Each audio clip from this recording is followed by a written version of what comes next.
नमस्कार, मैं हूं पुष्पेंद्र चौधरी और आप देख रहे हैं India voice. Haryana Punjab bulletin में आपका स्वागत है। रुख करते हैं खबरों की ओर। रोहतक में सीएम नायब सिंह सैनी ने पत्रकारों को संबोधित करते हुए कहा कि केजरीवाल की पंजाब में सरकार है, यहां घूमने की जगह पंजाब जाकर कहिए कि हरियाणा के किसान की 24 फसलें एमएसपी पर खरीदी जा रही हैं। वहीं कुमारी शैलजा को लेकर भी सीएम सैनी ने कांग्रेस पर निशाना साधा है। सीएम सैनी ने भूपेंद्र हुड्डा पर तंज कसते हुए क्या कुछ कहा, सुनिए। प्रदेश के लोगों ने बिल्कुल आंकलन किया है। 10 वर्षों तक कांग्रेस की सरकार केंद्र में भी रही, प्रदेश में भी रही। दोनों सेंटर और प्रदेश में सरकार होने के बावजूद देश भी पीछे गया है, प्रदेश भी पीछे गया है। विकास नहीं हो पाया, भ्रष्टाचार बढ़ा है। अगर आप देखेंगे उस समय का कार्यकाल, केंद्र में भी घोटाले, प्रदेश में भी घोटाले। प्रदेश के केंद्र के आकाओं को खुश करने के लिए यहाँ के किसानों को बलि चढ़ा देते थे, उनकी जमीन लूट लेते थे और वो रोते रहते थे और दामाद को खुश करते थे दिल्ली में बैठ करके।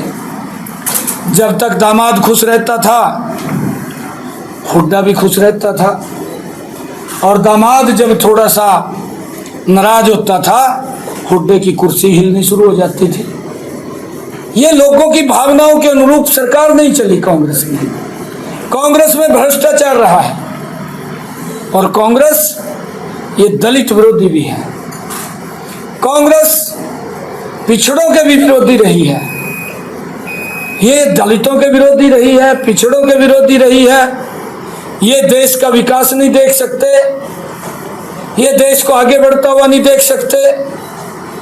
इनकी जो मंशा है कि लूट की राजनीति, झूठ की राजनीति और झांसे की राजनीति लेकर के ये काम करते हैं। यहाँ पिता पुत्र, वहाँ माँ बेटा, इससे आगे तो सोच ही नहीं किसी की, इससे आगे किसी की सोच नहीं है। ये परिवारवाद के अंदर धंसे हुए लोग हैं, भ्रष्टाचार की दलदल में फंसे हुए लोग हैं और गठबंधन भी ऐसे व्यक्ति से करते हैं कि जो इनसे बड़ा भ्रष्टाचारी हो उससे करते हैं। अभी मंशा सामने आई इनके, एक प्रत्याशी विधायक है जो कहने लगा कि सरकार आ रही है, जैसा कि इनके पास कहीं से आकाशवाणी आ गई हो, कहा सरकार बन रही है, पहले तो अपना घर भरूंगा, फिर जो मेरे साथ लगे हुए हैं नजदीक के उनका भरूंगा, जनता बाढ़ में जाए। ये सोच लेकर के काम कर रहे हैं। आज मुझे खुशी है, आज मैं ब्राह्मण समाज के बीच में आया था। ब्राह्मण समाज के पूरे हरियाणा प्रदेश से जो हमारे खापों के प्रधान हैं, जो हमारे जिलों के प्रधान हैं, जो हमारे बड़े प्रबुद्ध जन ब्राह्मण समाज के लोग थे, आज उनके बीच में आया हूं और उन्होंने एक मुश्त भारतीय जनता पार्टी को समर्थन देने का ऐलान किया है। मैंने सभी को प्रणाम किया है, मैंने सभी से आशीर्वाद लिया है और मुझे पूर्ण विश्वास है, क्योंकि ब्राह्मण समाज एक ऐसा व्यक्तित्व है जो हमारी संस्कृति का भी, हमारे संस्कारों का भी वो संरक्षण करता है, उसको आगे बढ़ाता है। आज मोदी जी के नेतृत्व में सरकार भी इसी प्रकार की है कि जो हमारी संस्कृति, हमारे संस्कारों का संरक्षण करते हुए उसको आगे बढ़ा रही है। नहीं देखिए, क्योंकि मैं ये शुरू से कह रहा हूं, क्योंकि वो लीडर है, कांग्रेस पार्टी में लीडर है, परंतु इतना अत्याचार नहीं होना चाहिए दलित समाज के। कांग्रेस का इतिहास मैं बताता हूं। कांग्रेस ने डॉक्टर भीमराव अंबेडकर जी को अपमानित किया। कांग्रेस ने बाबू जगजीवन राम जी जो दलित बड़े नेता थे उसको अपमानित किया। कांग्रेस ने जो इनके कांग्रेस के अध्यक्ष भी रहे केसरी, सीताराम केसरी, उसको अपमानित किया। किस तरीके से उसको निकाला, बाहर निकाल दिया उसको। इन्होंने हरियाणा के अंदर देखिए, डॉक्टर अशोक तंवर जी प्रदेश का अध्यक्ष, क्या हालात किए। और अब शैलजा की बारी। शैलजा ने कल अपना दर्द वो जाहिर किया है। उन्होंने कहा कि मैं उकलाना से चुनाव लड़ना चाहती थी, पर हुड्डा साहब कहाँ दलितों को देख सकते हैं, वो कहाँ मुख्यमंत्री बनने देने की सोच सकते हैं। हुड्डा साहब तो बेटे में लगे हुए हैं। भाई लगिए, इच्छा तो कर सकता है। वो नेता है, हमारे विचार से नहीं जुड़ी है, कांग्रेस के विचार से जुड़ी है, हमें कोई आपत्ति नहीं है। परंतु दलितों के ऊपर जो दलितों के सम्मान का हवा भरते हैं, जो उनको दलितों के हितैषी होने का दावा करते हैं, उनका चरित्र, उनका चेहरा आज देश के सामने है। राहुल गांधी अमेरिका में जाकर के बोलते हैं कि हमारी अगर सरकार बनती थी तो हम इस आरक्षण को खत्म करेंगे। ये उनका दोहरा चरित्र ये सामने आ रहा है।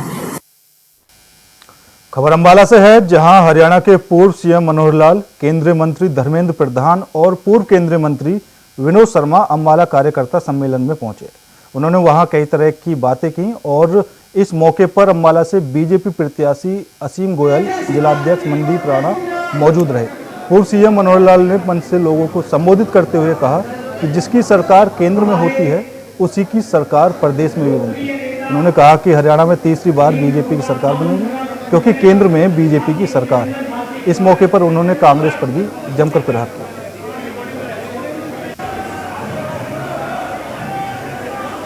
ये उनके घर की दुविधा है, उनको सफाई देनी पड़ रही है। क्यों देनी पड़ रही है? इसका कुछ कारण होगा ना। आखिर तो और किसी के बारे में सफाई नहीं देनी पड़ रही, उनको इनके बारे में सफाई देनी पड़ रही है। इसका मतलब आप समझ सकते हैं कि अंदर क्या पक रहा है। कांग्रेस जिस बात को लगातार हरियाणा का युवा भुगत रहा था कांग्रेस के समय में, और जिसमें से हमने उनको बाहर निकाला, और आज एक पढ़ा लिखा युवक, उसका जो टैलेंट है वो बाहर आ रहा है, उसकी योग्यता बाहर आ रही है।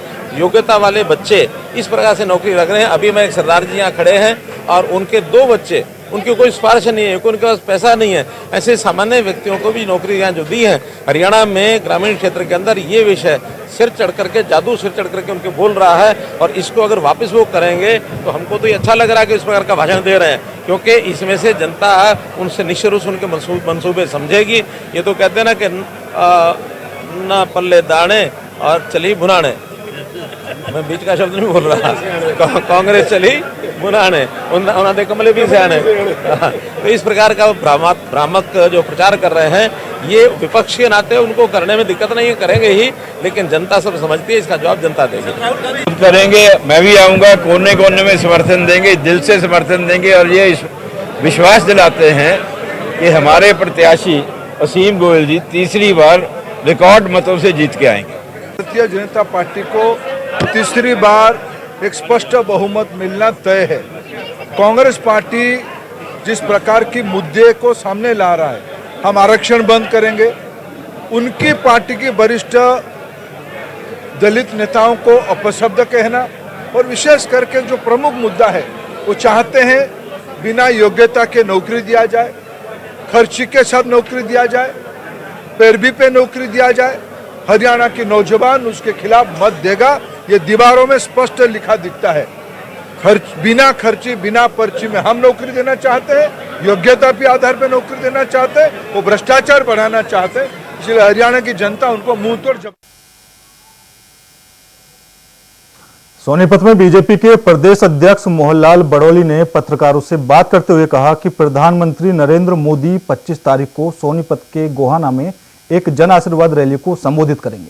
रैली में 22 विधानसभा प्रत्याशी वहां उपस्थित रहेंगे।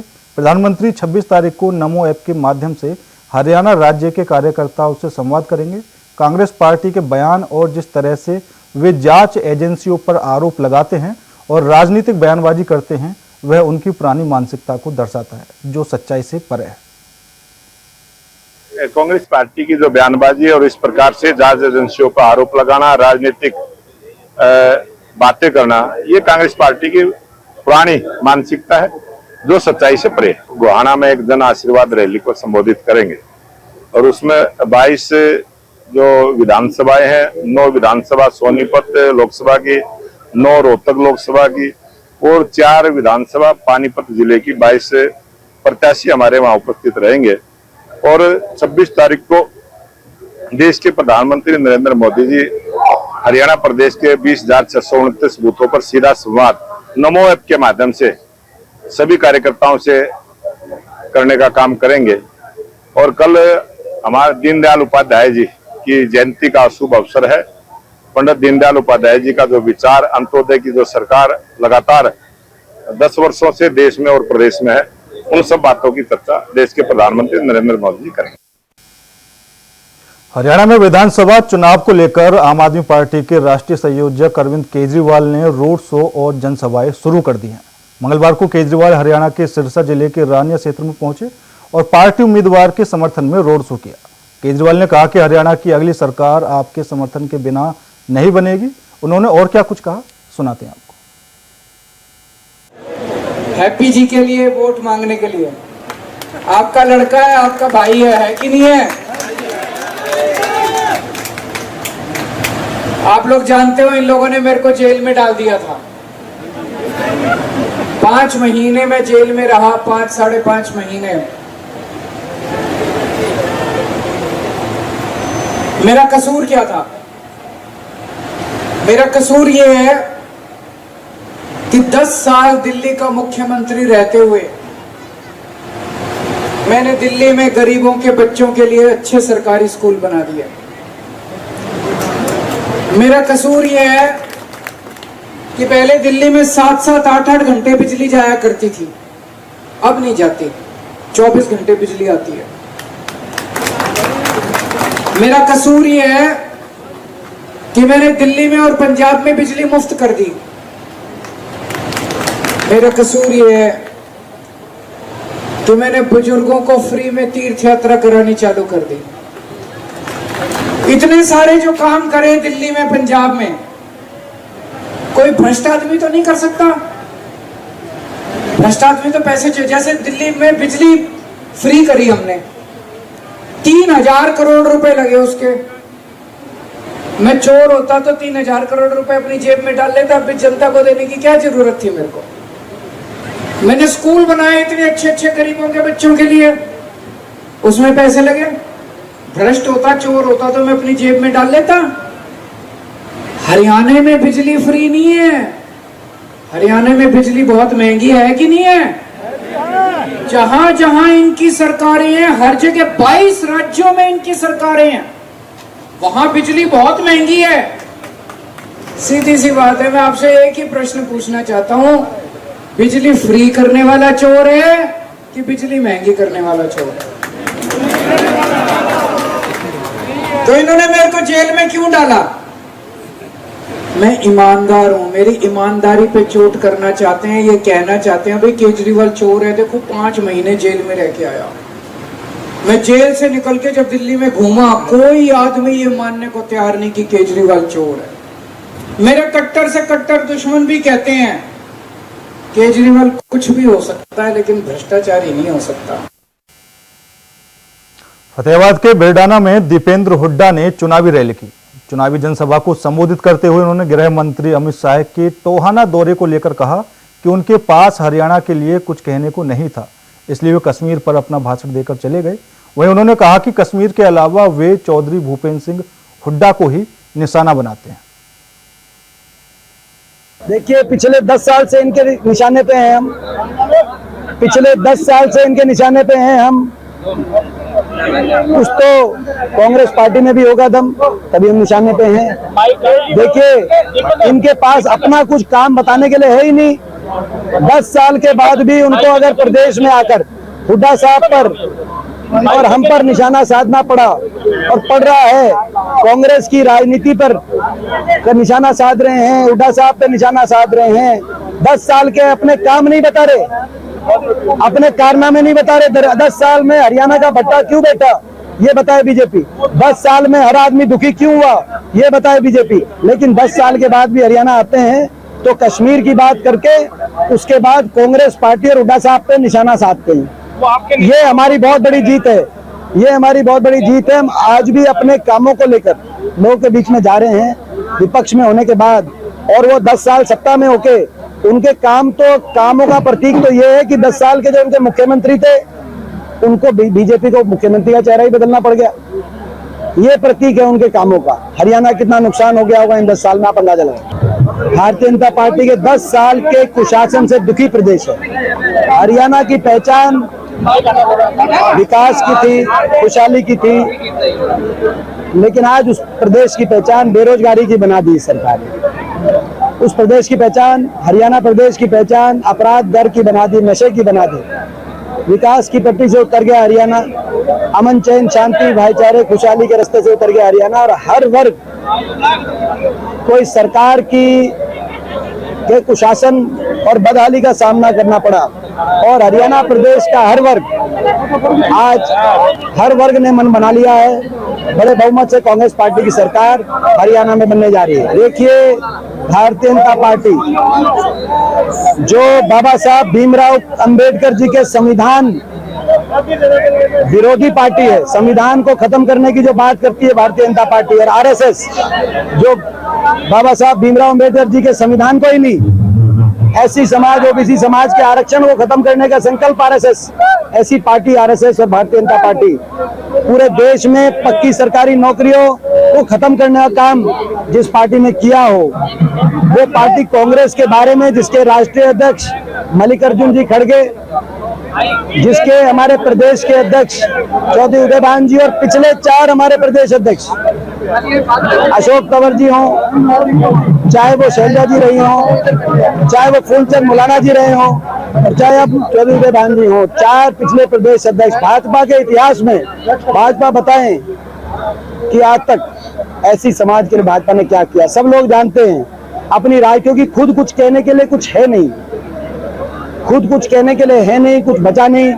और भाजपा को ये जानकारी मिल चुकी है कि प्रदेश का पूरा ऐसी समाज आज कांग्रेस पार्टी के पक्ष में आ चुका है। इस बात को देखते हुए इस प्रकार की बात कर रहे हैं, लेकिन लोग हकीकत जानते हैं। कांग्रेस में आपसी खींचतान और कुमारी शैलजा के चुनाव प्रचार से दूरी बनाने को लेकर हरियाणा लोकहित पार्टी सुप्रीमो गोपाल कांडा ने, कुमारी शैलजा एक सीनियर नेता है और जिस तरह से कांग्रेस की रैली में उनके खिलाफ अपशब्द कहे गए वह बिल्कुल भी सही नहीं थे। गोपाल कांडा ने कहा कि इससे साफ है कि ये लोग किसी का मान सम्मान करने वाले नहीं हैं। साथ ही गोपाल कांडा ने दावा किया कि सिरसा में उनका गठबंधन 5 की 5 सीट जीतने का काम करेगा। आज सच्चाई देख रहे हो, ये शहर के लोग हैं, ये सिरसा का प्यार है, ये शहर के लोग हैं। ऐसा नहीं है कि बाहर से आए हुए जो 100-200 लोग हैं। कल आपने देख ही लिया जो भगत सिंह चौक पे, और एक इतने बड़े एक नेता की रैली, और वो भी भगत सिंह चौक में, और वो भी क्या था आपको पता ही चल गया कि क्या है। शहर एक तरफा पूरा अपना प्यार, समर्थन और आशीर्वाद दे रहा है, और बहुत बड़ी जीत होगी, एक तरफा जीत। भूपेंद्र सिंह हुड्डा कल आए थे और क्या कहते थे कि बहुमत में सरकार बन रही है, कांग्रेस का भाई सरकार बन रही है और 300 आदमी हो, तो आप खुद सोच लो यार कहाँ बन रही है। हुड्डा साहब की शक्ल पे नहीं दिख रहा था आपको क्या बन रहा है कि नहीं बन रहा है? कुछ नहीं बन रहा, सच्चाई है। हुड्डा साहब की कोई सरकार संपूर्ण नहीं बन रही, और ना ही जिस तरह की टिकटें बांटी है ये लोग जीत रहे हैं, और सिरसा की तो 5 की 5 सीटें जीत रहे हैं। हमारा गठबंधन और सरकार बनेगी सिरसा की, इस बात में कोई दो राय नहीं। बासापुर विधानसभा क्षेत्र से बीजेपी प्रत्याशी और पूर्व कैबिनेट मंत्री राव नरवीर सिंह ने कहा कि वर्ष 2014 से पहले गुरुग्राम के क्या हालात थे यह सभी जानते हैं। जो लोग यहां लंबे समय से रह रहे हैं उनको मालूम है कि गुरुग्राम के साथ कांग्रेस ने किस स्तर पर भेदभाव किया था। गुरुग्राम से राजस्व इकट्ठा करके रोहतक सिरसा में विकास कराया जाता था। 2014 में भाजपा की सरकार आने के बाद गुरुग्राम में विकास का पहिया घूमा। यहाँ अंडरपास और ओवरब्रिज बनाए गए ताकि लोगों को जाम से ना जूझना पड़े। राव नरवीर सिंह ने कहा कि वह वादा करते हैं कि बासापुर में विकास की जो रफ्तार 2014 से 2019 तक थी उससे अधिक गति से आने वाले दिनों में काम कराए जाएंगे। एनसीआर का एक मेन जिला है और देखते हैं तकरीबन AQI 400 के आसपास रहता है, कभी थोड़ा सा नीचे होता है, कभी ऊपर हो जाता है। और मेरा ये मानना है कि अकेले इसमें सरकार योगदान नहीं कर सकती। हम लोगों का जब तक इसमें सहयोग नहीं मिलेगा AQI ठीक नहीं होगा। इसलिए लोगों से निवेदन किया कि पॉलीथीन का बैन करो, आप कार्ड छपाना बंद करो, पेड़ नहीं कटेंगे। और मुझे उम्मीद है लोगों पर आहिस्ता आहिस्ता इसका असर पड़ेगा और हमारे गुड़गांव का पोल्यूशन भी ठीक होगा। जी, मैंने कहा गुड़गांव में 863 के आसपास प्राइमरी से +2 तक स्कूल है, 400 हेडक्वार्टर एमएनसी का, हज़ारों करोड़ का उनका बजट है। यदि गरीब का बच्चा एक अच्छी शिक्षा ले ले तो इससे अच्छा और काम क्या होगा। वो CSR फंड एक अच्छे काम के लिए उनका इस्तेमाल कराऊंगा और मेरा ये मानना है कि वो इस बात को आसानी से मान लेंगे। समस्याएं तो बहुत हैं और सरकार काम कर भी रही है, ऐसा नहीं है बिल्कुल ही काम नहीं कर रही, बट कुछ जनता का भी सहयोग, हमारी सिविक सेंस जो है ना वो बहुत कम है और सिविक सेंस कम होने की वजह से कूड़े के ढेर लग जाते हैं, हम ही लगाते हैं, कोई और नहीं लगाता उसको। तो थोड़ा सा हम सुधरें तो बात बन सकती है। दूसरा ये है सरकार का, एक ना मैं कहता हूँ कि एक हरियाणवी में कहावत है, घर का जोगी जोगना बाहर का जोगी सिद्ध। हमारे जो नरवीर जी है ना, लोग गडकरी जी की तारीफ करते हैं, मैं कहता हूँ हरियाणा में जो नरवीर जी हैं ये दूसरे गडकरी हैं। मैं यहाँ से 10-12 साल पहले मैं नरवाना का हूँ, यहाँ स्थायी बासिंदा, मैं जाता था नरवाना तो मुझे झज्जर एंटर करते ही फ्लाईओवर्स की लाइन मिलती थी और मुझे बड़ा दुख होता था कि हमारे गुड़गांव में कुछ नहीं है। हरियाणा में विधानसभा चुनाव के लिए प्रचार प्रसार जोरों पर है। मतदाताओं को अपने पक्ष में मतदान कराने के लिए प्रत्याशी हर वो कदम उठा रहे हैं जो चुनाव आयोग के नियमों के खिलाफ है। इसी कड़ी में फिल्म अभिनेता और पूर्व सांसद राज बब्बर पुनहाना विधानसभा से कांग्रेस उम्मीदवार विधायक मोहम्मद इलियास के लिए वोट मांगने पहुंचे, जिनके स्वागत में बाइक रैली भी निकाली गई। रैली में शामिल होने वाले युवकों को कथित रूप से खुलेआम 500 के नोट बांटे गए। सोमवार को पैसे बांटने का वीडियो जैसे ही सोशल मीडिया पर वायरल हुआ तो मामला सामने आया। विपक्षी नेताओं ने इस पर तंज कसते हुए कहा कि कांग्रेस को अपनी हार से डर है, इसलिए पैसों से भीड़ बुलाई जा रही है। रैली में कांग्रेस नेता द्वारा पैसे बांटने का यह वीडियो अब सोशल मीडिया पर तेजी से वायरल हो रहा है। लोग वीडियो को सोशल मीडिया पर वायरल कर तरह तरह की प्रतिक्रिया दे रहे हैं, लेकिन इंडिया वॉइस इस वीडियो की पुष्टि नहीं करता है। भाई साकिब साहब, इन्होंने पिछली बार भी मेरा ही प्रोग्राम किया था, यही आयोजक थे, आज फिर आयोजक है। ये काम की किस्मत है, आप दो पर हमारे यहाँ पर और आपने दिल खोल के मुझे मोहब्बत दी, और इस बार का अगर थोड़ी बहुत कहीं भी कसर रह गई हो दोस्तों, इस बार पूरी कर देना। यहाँ के वोट डालने के बाद अगली जगह जाके भी वोट डलवा देना। अगर डालने में तो गड़बड़ हो तो खुद चले जाना। बहुत बहुत शुक्रिया आपका, मैं ज्यादा वक्त नहीं लूंगा, रात हो गई है। खबर फरीदाबाद से है, जहां 10 साल सत्ता में रहने के बावजूद भी पूर्व कैबिनेट मंत्री और तीसरी बार के प्रत्याशी मूलचंद शर्मा को वोट मांगने के लिए गंगा जमुना की कसम खानी पड़ रही है। बता दें कि मामला फरीदाबाद के बल्लभगढ़ विधानसभा में पड़ने वाले सेक्टर 22 का है, जहां पर तीसरी बार के भाजपा प्रत्याशी मूलचंद शर्मा चुनावी प्रचार के तहत एक जनसभा को संबोधित करने के लिए पहुंचे, लेकिन वहां पहुंचने पर लोगों ने उनके आते ही हुटिंग शुरू कर दी और लोगों ने मूलचंद शर्मा को घेरते हुए कहा कि 10 साल से वह विधायक और सरकार में मंत्री हैं, लेकिन उसके बाद भी इलाके में ना तो पीने के पानी की समस्या का समाधान हुआ है और ना ही सीवर जाम से लोगों को निजात मिल पाई।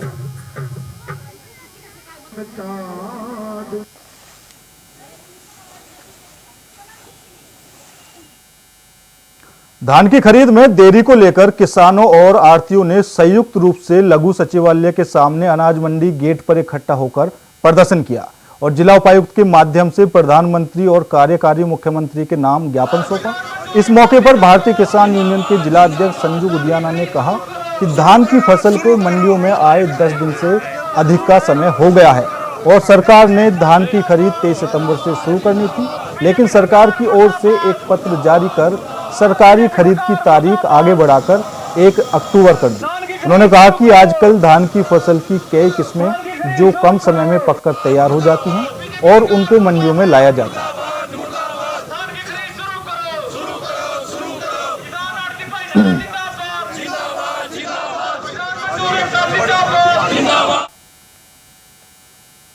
खबर सोनीपत से है, जहां सोनीपत एंटी करप्शन ब्यूरो की सोनीपत टीम ने सेक्टर 15 से कर्मचारी भविष्य निधि संगठन के सहायक आयुक्त और प्रवर्तन अधिकारी को 2 लाख रुपए की रिश्वत लेते हुए गिरफ्तार किया है।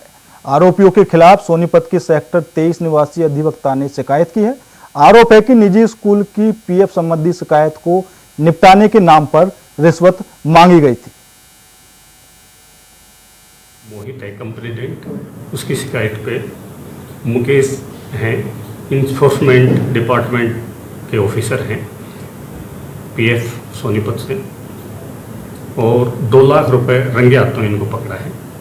और इनका अधिकारी है नीलांजन, क्षेत्रीय भविष्य निधि आयुक्त सेकंड सोनीपत, उनको भी गिरफ्तार किया है।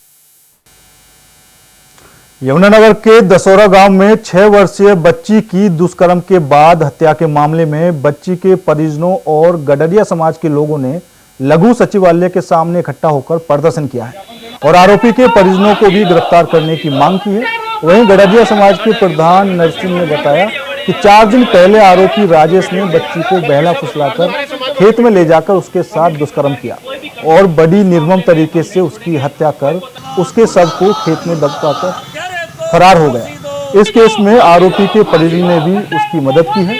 उन्हें भी गिरफ्तार कर सजा दिलाई जाए और इस मामले को फास्ट ट्रैक कोर्ट में चलाकर आरोपी को फांसी पर लटकाया गया।